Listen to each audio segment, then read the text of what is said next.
Ça dépend de l'ère à laquelle vous allez nous suivre. Moi, c'est Serge Bondedi, coordonnateur de la campagne École Les Âmes Mbongoté. L'école n'est pas un fonds de commerce, No Business School. Nous venons par ce message d'alerte prévenir la communauté éducative et la communauté congolaise en général, éducative en particulier à l'EJDI. Un message d'alerte qui coïncide pour prévenir la communauté sur des moments forts d'influence et de manipulation qui se pointent à l'horizon. Vous savez, le pape, le souverain pontife, fera son déplacement pour la RDC. Alors, à cette occasion, il sera signé entre le gouvernement de la RDC et l'Église romaine, universelle romaine catholique, un accord spécifique de collaboration sur la gestion des écoles jadis conventionnées catholiques, qui au terme de cet accord pourrait être dorénavant appelée école catholique tout court. Alors d'après nos analyses, cet accord risque de consacrer la privatisation des écoles publiques sous la gestion de l'Église catholique. Nous, comme défenseurs de l'éducation, vous savez, lorsqu'on privatise l'éducation, ce n'est pas quelque chose de bon.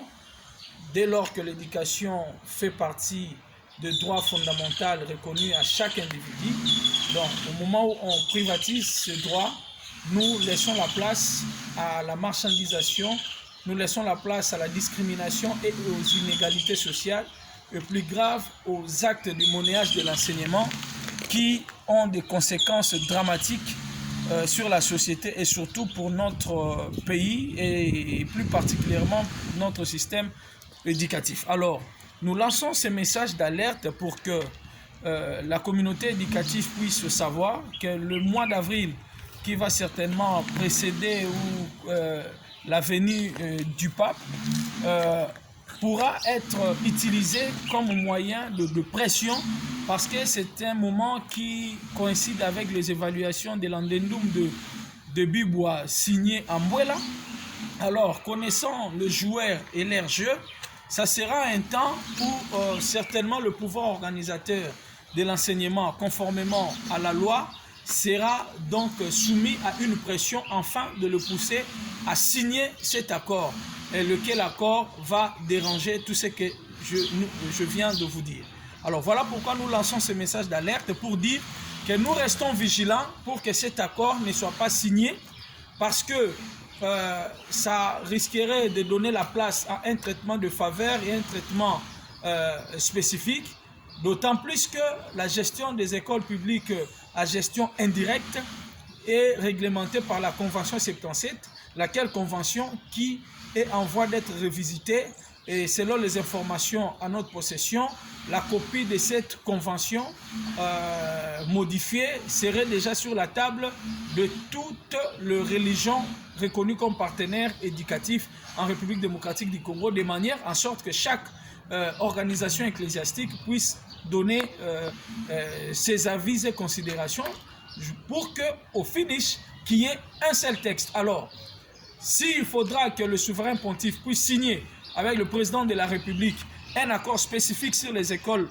catholiques uniquement, cela ne va pas ressembler à l'image de notre société telle que stipulée dans la Constitution.